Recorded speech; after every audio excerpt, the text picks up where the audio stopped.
The things that you will have to draw these lines once, because the homework assignment, one of the questions will be basically, here's an example of a series of costs that are for a made-up company, and you will have to graph the costs, right? So one of the things that you will graph will be, what does the average total cost curve look like? What does the average variable cost curve look like?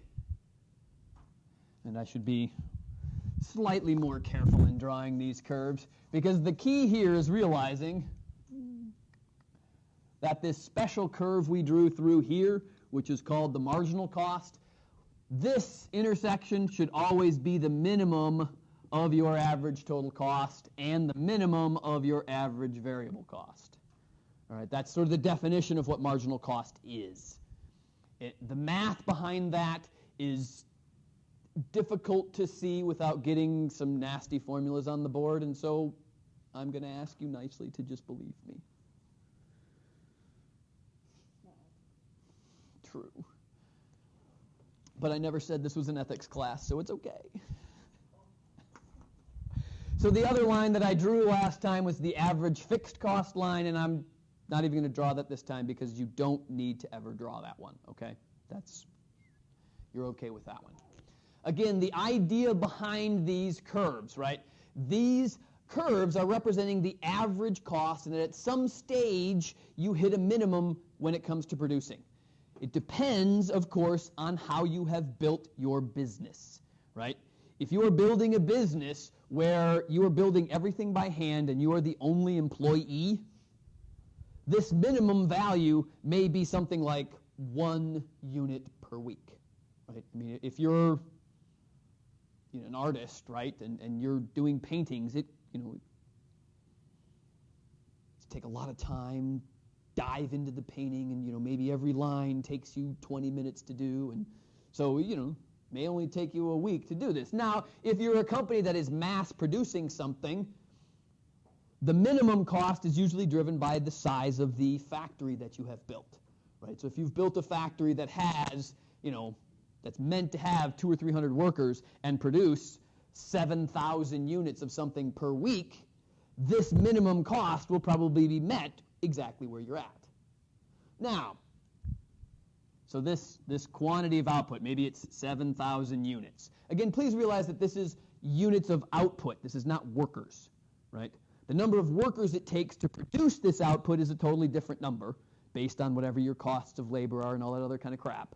We'll get to labor, that's actually chapter 10. But realize that this may mean something like 200 workers, okay? And the idea is that you could, in this factory, if you wanted to, produce less than 7,000 units, right? I mean, it could be that your 7,000 units are created by 2 lines running at the same time. You may decide to kill one of those entire lines and say, oh, I'm only going to produce 3,500 units. Nothing wrong with that. The thing that matters, or the thing that happens, is that you're wasting some of your resources. And so the optimization of your factory is lost. You're paying more on average for each unit you produce. Realize, though, that you probably have lowered your total cost, right? Remember that this is average, and that the way you get total is take quantity times the average, right? So here, if this price was something like, maybe $1 a unit, this price here is $1.25 a unit, right? What's 7,000 times 1? 7,000 bucks, right? What's 3,500 times $1.25 per unit? It takes a little bit of calculator work, but it's not going to be $7,000, right? So your total costs by producing less went down, but your average costs went up because you're wasting some of the capacity of your factory, okay? And this is the way costs work in all business, okay? There is some point where you optimize and you minimize the amount of cost on average. But that doesn't necessarily mean that's where you're going to produce, because if you produce 7,000 units, your supply is... What happens when you increase supply? Don't jump to demand. Price goes down, And if the price goes down and potentially drops to less than $1 a unit that you're selling it for, you don't want to do that because that means you're losing money on every item that you sell. You don't want to do that. Okay? That's bad, right? Losing money is bad. So it could be that if you keep the production at 3,500 units, you can keep the price of your good up at $2 a unit. And therefore, even though you're paying a little bit more on average per unit, if you can keep the price up there at $2, now you're at least making money on every unit you produce. All right, so that's kind of where we're going to lead towards once we start actually getting into a market. All right, so Chapter 6, these cost curves, again, when they're by themselves, they can kind of look, you kind of look like it and go, okay, Marshall, that's all well and good, but so frickin' what, you know? And for right now, this is just me giving you another tool, okay? What we're going to do in Chapter 7 is start putting all the tools together and saying, what does it mean about the overall cost, about profitability, about the things that we really give a crap about, okay? So right now, I want you to understand what I'm trying to do, but just kind of take it in and say, oh, yeah, that makes sense, and then move forward, all right? Because I can't put it together yet until I get to Chapter 7. All right. Now, the other thing that I want to, just slightly explain, and I'll keep it relatively straightforward, is this marginal cost curve. So MC is what's known as marginal cost. And by definition, marginal cost is the addition to total cost by producing one more output.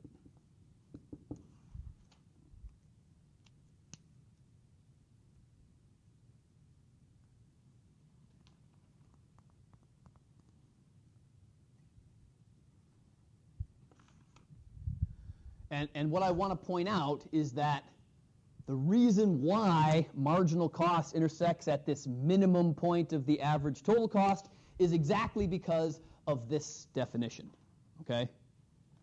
Once your average total cost starts to increase, right, so the average of all of your units is increasing. So if at 7,000 units, it costs us $1, if we raise it up to, say, 7,100, imagine, if you will, now our average raises to $1.05.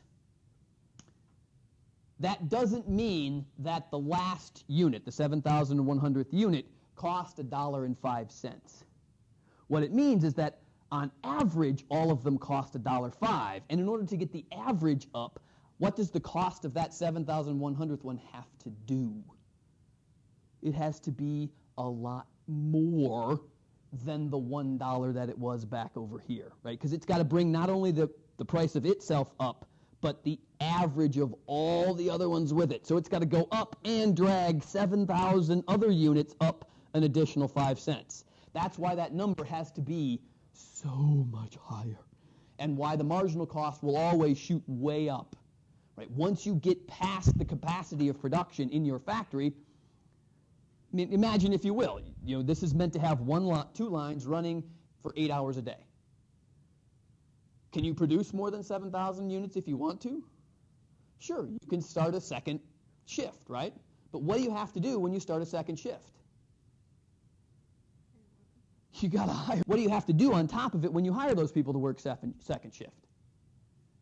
You got to pay them more, right? You can't pay somebody the same amount that works, regular 8 to 5 hours versus someone who works 4 to midnight, right? You're going to have to pay them 25, 40, 50% more than the other people, which means costs are on top of it, right? In addition, you have to have your machines running longer. More electricity. In addition, you're more likely to have your machines break down. Maintenance, insurance, taxes, right? So all of these things, you can do it, but it's just going to cost you more on average. Again, if the price of your good is up here at like $8 a unit, crank them out, baby, right? You're going to hire that second shift Even if your average price goes up to, say, $4 a unit, if you're selling it for $8, hell yeah, right? I mean, you want to produce as much as you can. Who cares? Every one of them you produce earns you $4. So hire those people out there. Keep them going. Right? If the machines break down, that's great. We'll just grab one of the people that's working and say, okay, fix it. Come on, everybody, group together. Group hug while we fix the machine, right? Whatever. I mean, but the idea is there. It's kind of dependent upon what the price is. And so once we get the demand inside of here, then you'll start to see what I'm talking about, all right? Now, the other thing that's cool about the marginal cost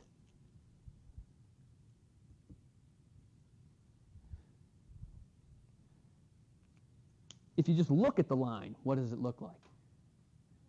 It looks like a supply curve. And as it turns out, in the business world, when you start looking at your marginal cost curve, you're basically looking at how much are you willing to supply, because this is telling you how much does it cost to produce that extra unit.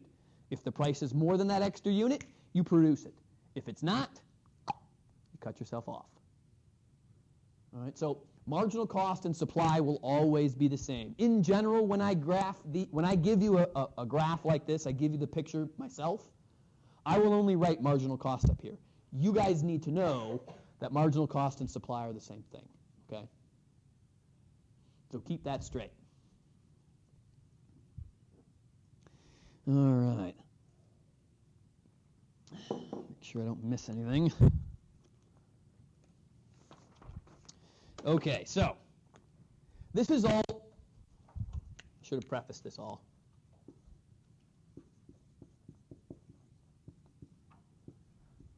This is all really short-run analysis, okay? In other words, you have built your factory that says we're going to have 2 potential lines running at the same time, and we're going to produce 7,000 units in this factory at optimal output. That decision to build a factory of this size was made, 5, 10 years ago potentially, and I can't change it in the short run, right? Can't change your factory size. Imagine if we switched them.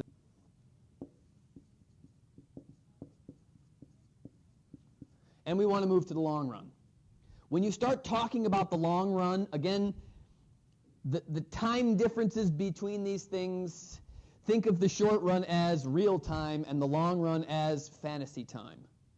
Right? Long run basically means imagine you can do anything, and that will be the long run. So if you look at this business, and right now we could have built a factory of size 7,000 optimal units. Could I change my factory size in the long run? Of course, because you're dreaming, right? This is what you do in the long run. Basically, you take a nap and you start dreaming about possibilities. What could I be? What could I do with this factory if I really knew what the future was going to be, right? So what happens is that you start to come up with alternatives. Notice that I made my quantity line much longer. Because in Dreamland, you could have a factory that's super huge, right? Imagine, if you will, that your company takes over Canada. It's Canada, so they don't have any guns. And they're not exactly, fighting people as long as you don't take their beer away. So, your company, maybe your company is producing these pens, the whiteboard markers, and you decide to take over Canada. So you walk in and say, you are now ours, and they say, oh, okay. And then you convert all of their land into factories to produce these pens. Why not, right? If they're selling for $8 a pen, and it only costs you 10 cents to make each one of them, and as long as the demand's there, crank them out, right? Canadians don't really care. They'll do anything you tell them, as long as you plant a flag in front of them and say, go team. And it has to be a maple leaf, though. I'm just kidding, right? Okay, just so you know. All right, so we could, though, also in the long run think, well, maybe I made a mistake having a factory that had 2 lines, and really I should have only made a factory that had 1.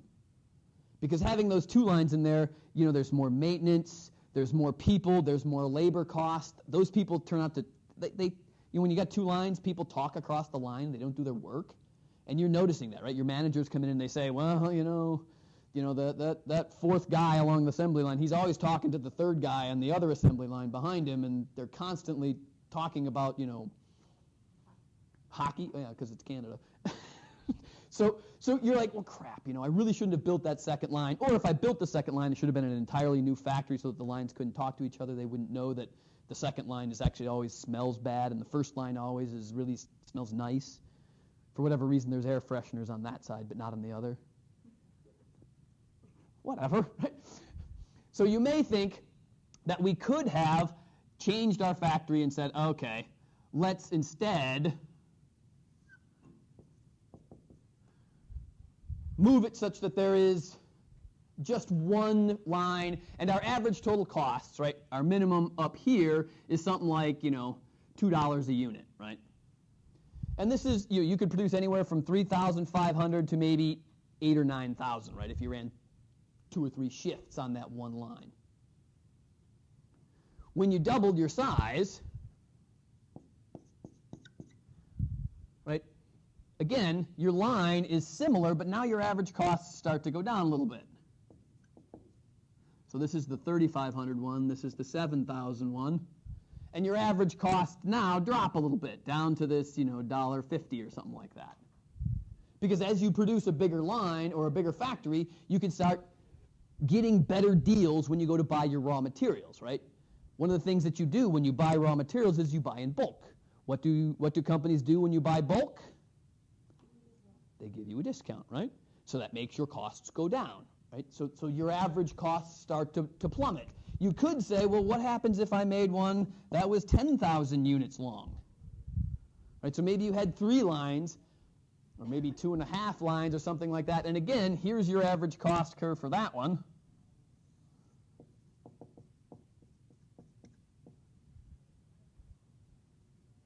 Again, it's just basically pointing out that as you get bigger and bigger and bigger, your lines keep getting, your average costs keep going down and down and down a little bit. Now, if you decide to make a factory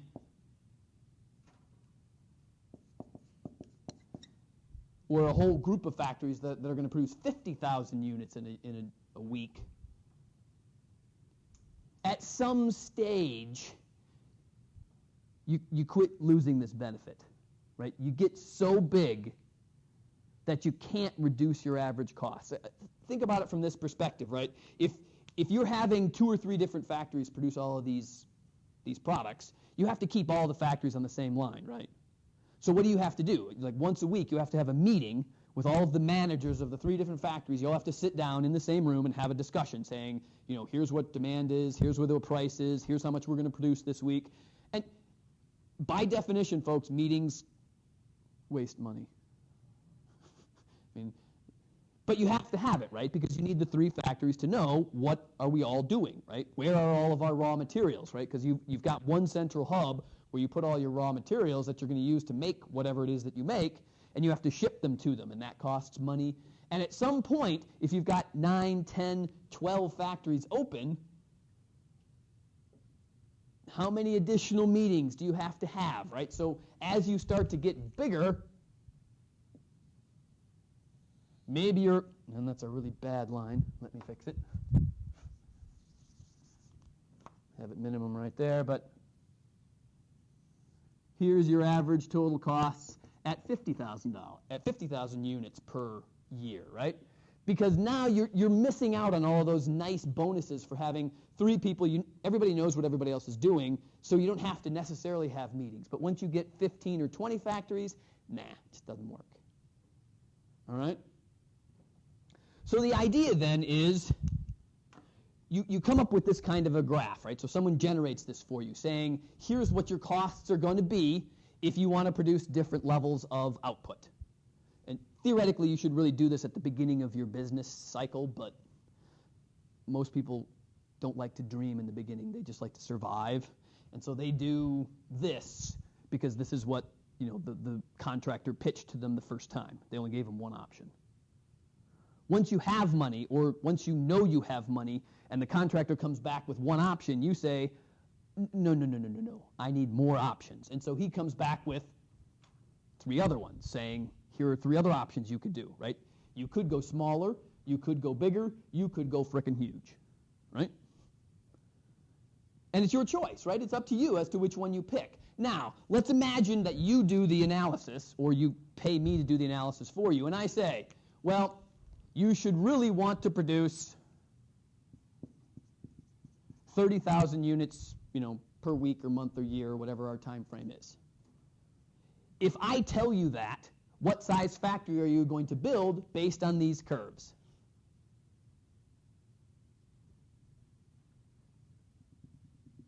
Well, first of all, are you going to build this one? No, because you can't even produce 30,000 with this one. Are you going to build this one? Again, you don't have the capacity to get to 30,000, so no. Are you going to build this one? Well, you might, right? Because you might say, well, if I run 3 lines and I have lots of people working overtime, my average cost will be really high, but I can reach that 30,000 goal. Because this one, obviously, is going to be cheaper than the super huge one. But more than likely, you're going to look at it and say, here's what my average cost is if I build this size. Here's what my average cost is if I build that size. Which one of those looks better when it comes to cost? The smaller one, right? So you would say, oh, at 30,000, I would build a factory of this size. So what if I change that to 15,000? Again, the idea here is that what you're trying to do is minimize your cost. So what does your overall real cost curve look like? If you're always going to take the minimum,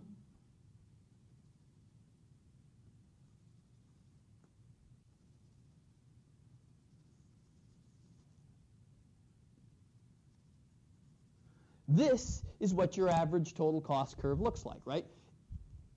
If your production unit hits this second line, that's the size you're going to build. If it hits the third line, that's the size you're going to build. If it hits the fourth line, that's the size you're going to build, right?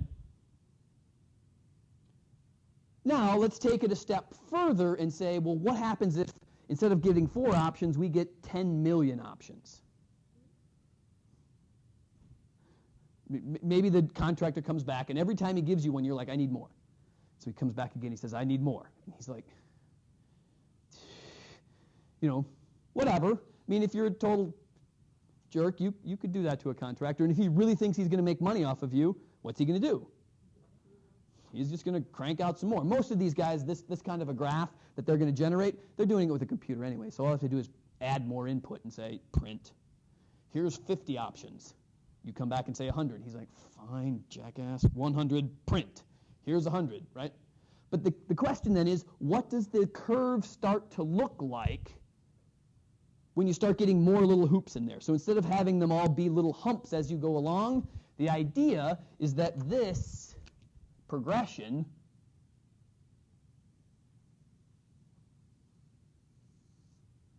gives you an overall curve of what your average total cost is going to be for any size, right? And this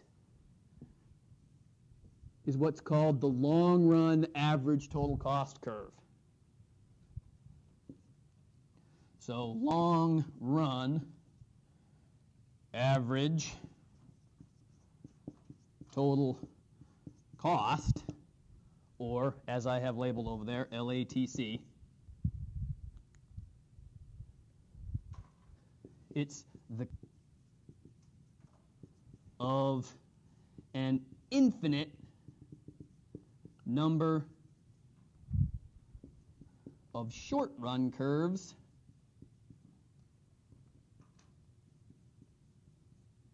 put together.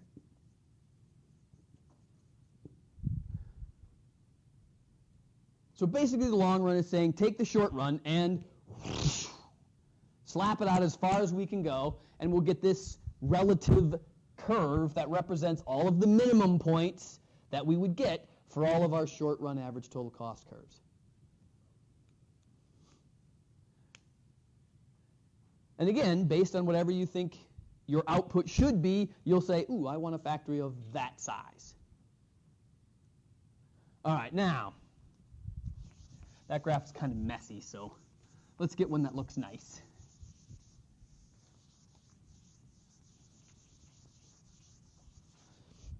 Notice that in the short run, we have average total and we have average variable. In the long run, remember that everything is essentially variable, so average total and average variable costs in the long run, they're the same thing. That's why in the long run you only have one average curve, because everything is variable, so you don't have to worry about the difference. All right, so this is the general shape of a long-run average total cost curve. It's very similar to what your other cost curves look like. It's just got this longer, flatter part there in the middle. And that's just displaying that law of diminishing returns, law of increasing costs, opportunity costs, as you go through the different possibilities. So,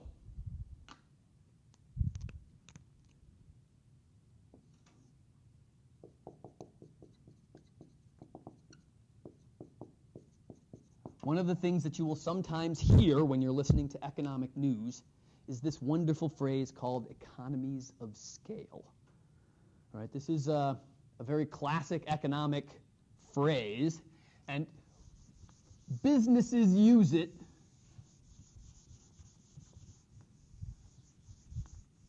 to try and convince the government to allow them to merge. You guys been reading about the different airline situations that are going on in this country right now? Over the last 4 years, we've seen a merger of 4 different relatively large United States airline companies, right? And there was a 5th one in the line. I mean, I forget who the 2 were, but it was... Yeah, they told him no. Now, the 2 arguments that you have, right? The reason those 2 companies wanted to merge was this one, all right? So the idea is that there were 2 companies producing basically right here and saying that was their average total cost. If the 2 companies merged, they would double their output, and what would happen to their average costs?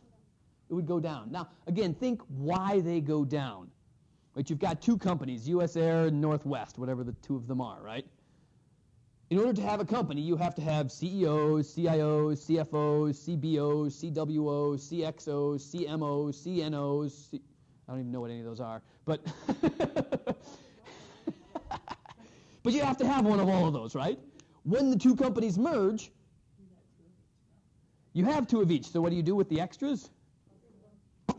Right? Boot 'em, right? So now instead of having 2 CEOs, you just have 1. So instead of having to give $10 million to each guy, you only have to give $10 million to one old white guy, right? Isn't that better? Save the company $10 million right off the top, right? And you know that old white guy is going to go get another CEO job somewhere else, so it's not like it's going to be a hardship. And in addition, all the levels of management do the same thing, right? So all the middle management, all the sub-management people, again, they merge and then they throw away anything that's worthless. And it's cost saving, cost saving, cost saving. But why did the government say no? It took away options. It was limiting the amount of supply. What happens when you start reducing supply? Don't go to demand. What comes after? Price is going to go up, right? And so if another company left the airline market, what were going to happen to the price of airplane tickets? It's going to go even higher than they already have. If any of you have priced tickets from this year versus 2 to 3 years ago, 25 to 40% higher. Every airline, period. Why? Because they have cut the supply by about 40%. Geez, isn't that nice that it works exactly the same way? Not too uncommon, all right? And that's why, generally speaking, businesses love to get larger and larger and larger, not because they actually minimize costs, but because then they can because there's less supply. Yeah, no, businessmen. This is capitalism. Remember, all we give a crap about is making profit. We should like this. We should want there to be only one airline company, period. Yes, as long as you're in charge of it, right? Because again, all we care about is businesses making money, right? Workers are just they're FTEs, right? They're not even people. They're letters. That's why businesses started calling their employees FTEs, for full-time employee. Now they're not people, they're just FTEs. Oh, well, we have to have 10 FTEs. If we could get it down to 8 FTEs, that would be so much better. because it would save us in costs. I mean, somebody's got to go fire 2 people, but that's unimportant, right? Because they don't have to do it. That's someone else's job. And so there go those 2 people's jobs, right? Again, all we care about this first half is profit, profit, and then even God-saking more profit. All right? So this is what economies of scale are, right? Economies of scale, by definition, it's the range of the long-run average total cost curve where costs decrease with additional output.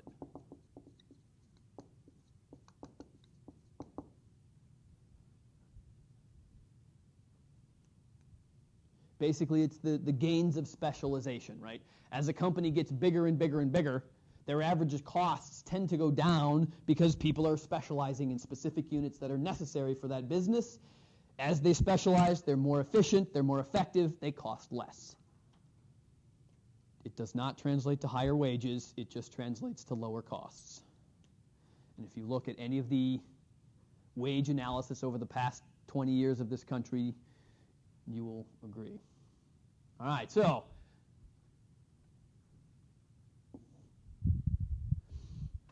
at some stage, though, as you start to get bigger, you get too big, right? I mean, once you have 4 or 5 different companies all trying to work together as one company, your costs don't get lower.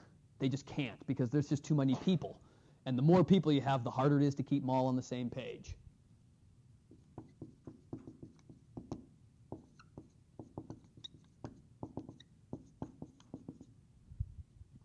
So as you get bigger, once you get out of the economies of scale, you keep seeing the added bonus of lower average costs.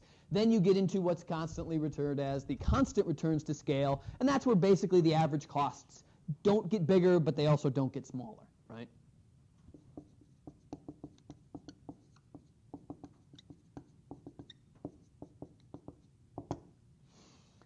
So this is also the range of the long-run average total cost.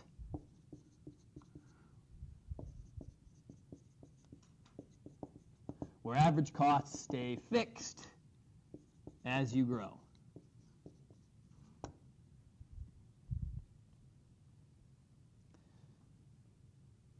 So if the shrinking called economies of scale, guess what we call the growing side of it? Seems a little weird, but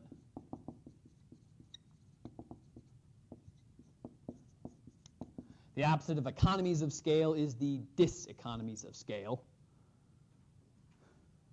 I don't know why they didn't just call it the uneconomies of scale, but whatever. Apparently dis sounds better. And that's just the opposite of this one, right? Diseconomies of scale. Again, it's still a range of the long-run average total cost curve. And this is where your average costs are increasing.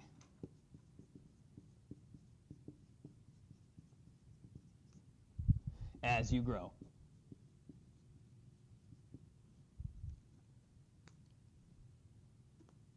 So, my question to you then is, given this definition of how things could be if you let them, do you think it would ever get so big that it would reach that diseconomies of scale spot? I mean, it's possible, right? Because we're already in dreamland, so anything is possible. Can you think of a company that might be that big? Steelworks, they used to be maybe a little bit ago, but not to that level, right? Because most of the steel factories, did they have multiple factories throughout the world? Oh, no, don't go down the monopoly road. Monopoly is definitely not letting themselves get that big. They never do. You're on the right track, though.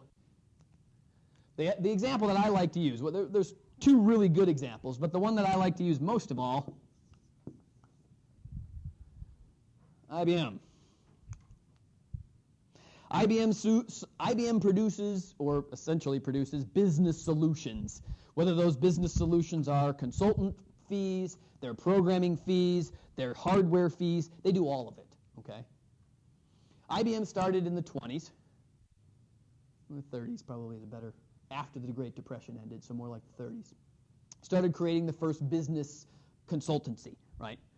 And their goal, of course, was to utilize business machinery to do this, right? So they were the ones who were sort of pushing the envelope for calculators when they first came out, and then computers once they first came out, et cetera, right? But the idea was that IBM had a central hub in Silicon Valley back in 40s, 50s, when it was big. And so they were doing business, and they were doing fairly good business, making decent money, but it's in New York, and so if you're living out in LA and you're constantly dealing with clients in New York, it's a 4-hour time difference. What time do you have to be at work in LA so that you're available for the 8 a.m. people in New York? 4 a.m. Think of a lot of people that live in LA that want to go to work at 4 in the morning. If you've ever driven out there, you might, because that's when the roads are actually available. But the fact remains that it was a lot of work for them, right, to provide services at 4 a.m. So what did they do? They opened another office in New York and said, okay, here's the New York office, here's the LA office. New York office, deal with the East Coast. LA used the West Coast. Business is going along great. They're making tons of money. But they keep both having to deal with people in Chicago. 2 hours. Either way. Either you're getting up early or staying late. Take your pick. Open a third office. All right? Now, you're dealing with Chicago people where you've got all of those Texas people who are calling for business solutions as well. And if you've ever talked to someone from Texas on the phone, you'll realize that Texas people do not speak as quickly as the Midwesterners do. My wife had to deal with a Texas client. She was constantly being told to slow down. The LA people are like, egads. The New York people are like, oh my God. The Chicago people are like, oh man. So what did they do? They opened a Houston office. Rinse and repeat for 30 to 50 years, folks. IBM is everywhere. There is an IBM client office in 50 different cities in the U.S. and over 200 cities in the world. How the hell do they keep all those people together? Yeah, they have really nasty meeting times, right? We're all going to meet together at 2 a.m., okay, so that we can handle dealing with the people in Shanghai and the people in the Middle East and the people in Africa, et cetera, right? Why was IBM letting itself get so big that it was way the hell over here on its long-run average total cost curve?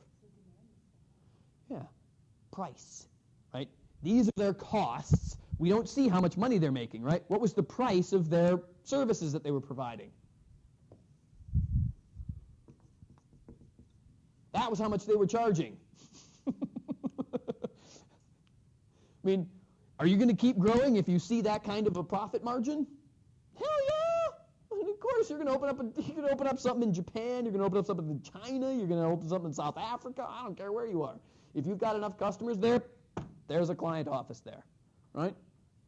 Of course, what's happened to the price of these offices over the last, say, 20 years?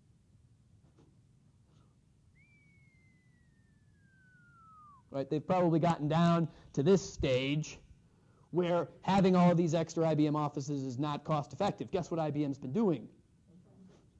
Downsizing, right? Just like everybody else. Mostly they've been doing it outside of the U.S., though, mostly.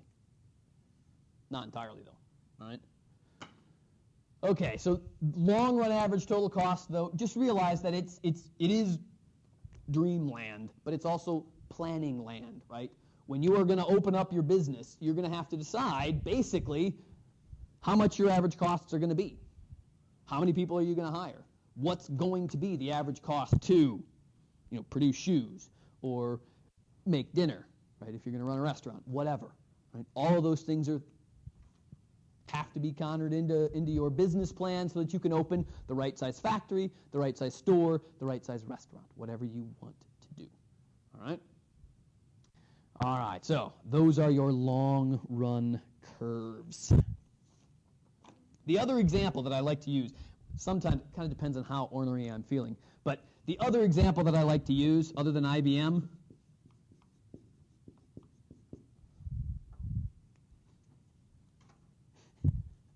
how many different county seats are there in the United States? There's got to be one in every county. How many counties are there in Wisconsin? 105 or something like that? And that's about average, right? So multiply that by 50. How many different county seats are there? 5,200 some?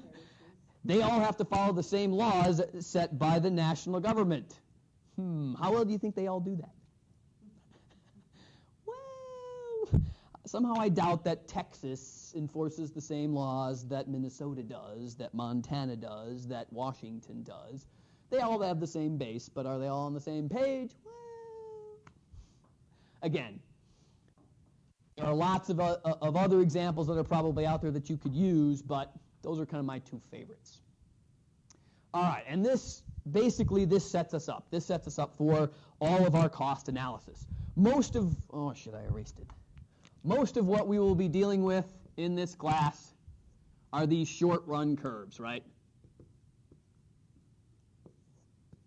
This is what we will be dealing with most of the time, because we're trying to deal about the micro world, right? So we're talking about during a certain time frame, how much should a company produce to maximize its profit? Because that's what we want to be able to do, maximize profit. So usually you're on this side of the world. You're on the short run side. What I did here was to just make sure you didn't forget the long run aspect of it, right? That it's there, and it's the planning stages, it's the wishful thinking stage, or it's the stage you get to when you have so much money you just don't know what to do with it, right? That's the epic stage. Right? All right. That is the end of chapter 6.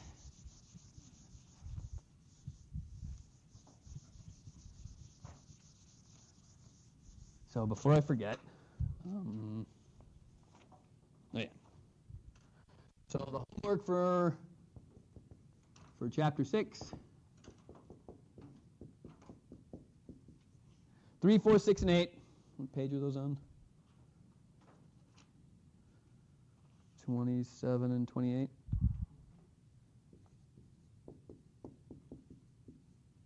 All right. Which one's is the table? Oh, both 3 and 4, right? Oh, it's 6. Okay, so that table that you see on page 128, you need to be able to fill in all of the blanks on page 128, because that's question 6. The idea behind this is that after you fill in the table, then I want you to plot the points. And the idea is that you're going to have a set of points for your average total cost, a set of points for your average variable cost, and a set of points for your marginal cost. And when you have all of those points, you get out of the appropriate color, and you connect the dots. It's dot to dot. Just make sure that you connect all of the dots for each different line correctly, right? So don't accidentally from average variable cost up to average total and then back. That would be wrong, okay? But really, that's the idea behind that question, is plot the points that you're going to get this, this, this, this, this, this, this, this, and this. And when you connect those, what's it going to look like? Well, it's going to look like our average total. And then you're going to do the same thing with your average variable costs, and they'll be, here, here, here, here, here, here, here, here, here, and here, and you will connect those dots. That will be your average variable cost, and then you'll do it one last time with marginal cost, same sort of business, okay? So it's good to see the numbers generate the graph, and that's kind of why I want you to do this problem, is so that you don't think I was just pulling your leg for the way these curves look, even though I know you guys all believe me, because I'm just, like the second coming, so, Again, that's a joke. All right, so what I would like to do before we call it a day, we get done a little early today, which is nice, but is to remind you of how you fill that table out. Where'd it go? So if you want to, I honestly think that it's not such a bad idea to make a photocopy of this page in your book and then just fill in the blanks. Right? Please remember that for this number,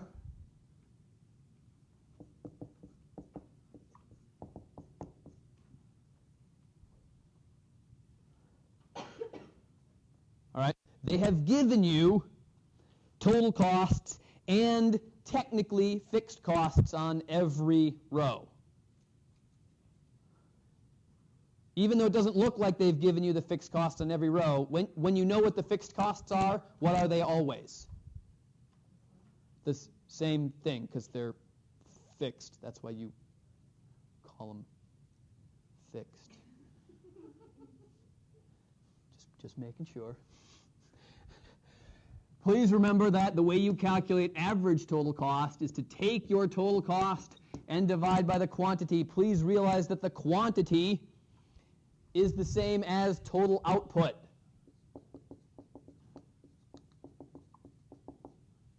So on that first row where it says output is 1, you're going to divide each one of these three by 1. When you get to the second row, divide by 2. And when you get to the third row, deep.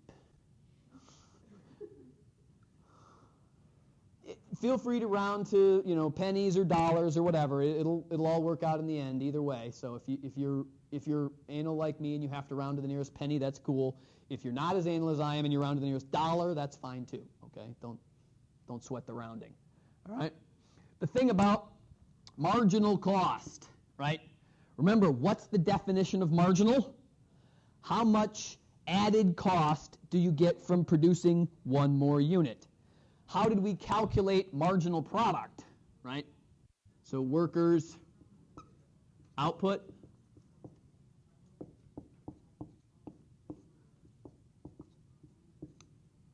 What did you do to figure out what marginal product between 1 and 2 was? You subtracted the total outputs, right? So the way you're going to figure out what marginal cost is you're going to take the total cost in your line and subtract total cost on the line right above you, okay? Because you guys know that marginal cost, anytime you see marginal, basically that's saying, when I take a step, how much did I grow? That's what my marginal is, okay? And again, you should have points that will, it'll kind of go like this to begin with, and then it'll shoot way up. If you get graphs that don't look like the basic things that I'm drawing, go back and redo your math. They should look roughly the same. They're a little bit exaggerated that they go down a bunch first before they go up, but whatever, that's fine. All right? All right, so don't, so it's total cost, row minus total cost, row minus 1, right? Just the difference between the two total cost rows. And again, same thing for the other stuff, right? If you want to figure out what average variable cost is, just take your variable cost column and divide by the quantity, right? And do the same thing with, fixed costs. I think they actually ask. Honestly, I won't complain if you don't, though. All right. Those are some helpful hints that will hopefully make it easier to do that particular problem. Again, it is a little bit of labor intensive, so give yourself a little time. And graph paper wouldn't necessarily be a bad idea. Don't have to, though. All right, get out of here. Joe, did you turn me off? Thanks.